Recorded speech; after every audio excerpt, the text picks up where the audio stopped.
राधे राधे सभी को। जय श्री राम। आज हम आपके लिए लेकर आए हैं संतोषी माता की व्रत कथा। आइए हम शुरू करते हैं संतोषी माता की कथा। बहुत समय पहले की बात है। एक नगर में एक वृद्ध स्त्री अपने 7 पुत्रों के साथ रहती थी। वह अपने पुत्रों से बहुत प्रेम करती थी, परंतु उनमें सबसे छोटा पुत्र सबसे अधिक सरल और भोला था। बड़े भाई अपने काम धंधे में लगे रहते, पर छोटा पुत्र अक्सर घर पर ही रहता और माँ की सेवा करता था। समय बीतता गया और सभी पुत्रों का विवाह हो गया। घर में बहुएं आ गई। बड़ी बहुएं अपने अपने काम में लगी रहती, परंतु छोटे बेटे की पत्नी बहुत सीधी सादी और सहनशील थी। उसका नाम सावित्री था। वह अपने पति से बहुत प्रेम करती थी और सास की सेवा भी करती थी, परंतु घर का माहौल धीरे धीरे बदलने लगा।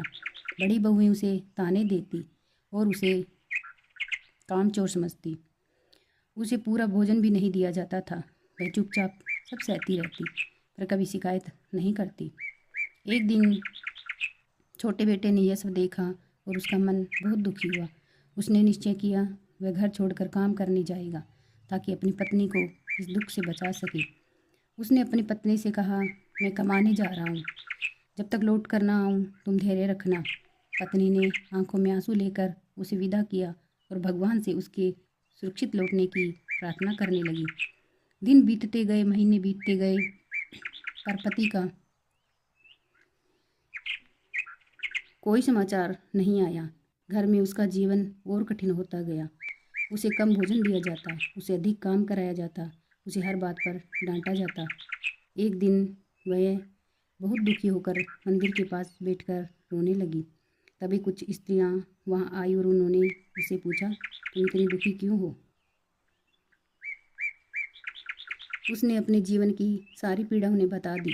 तब उन स्त्रियों ने उसे बताया, यदि तुम सच्चे मन से संतोषी माता का व्रत करोगी तो तुम्हारे सभी दुख दूर हो जाएंगे।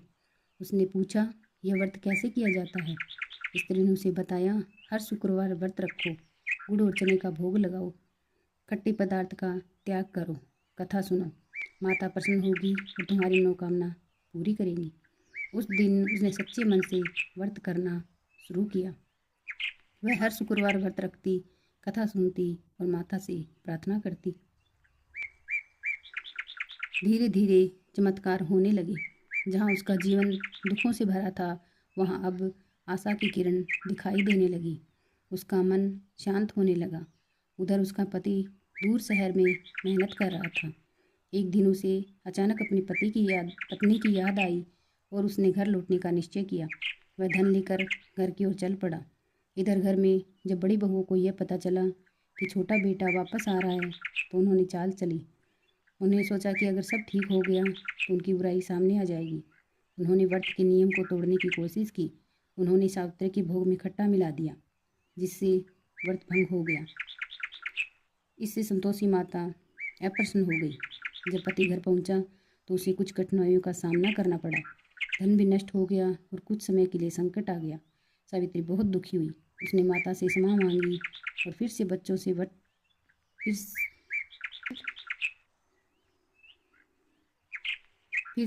सच्चे मन से व्रत करना शुरू किया। इस बार उसने और अधिक श्रद्धा और सावधानी रखी। कुछ समय बाद माता प्रसन्न हुई। घर में फिर से सुख और समृद्धि लौट आई। पति पत्नी का जीवन सुखमय हो गया। बड़ी बहुएं भी अपनी गलती समझ गई और उन्हें क्षमा मांगी। धीरे धीरे पूरा घर बदल गया। जहाँ पहले कलह और दुख था, वहाँ अब शांति और प्रेम का वातावरण हो गया। इस प्रकार संतोषी माता ने अपने भक्त की परीक्षा ली और अंत में उसे सुख, शांति और समृद्धि प्रदान की।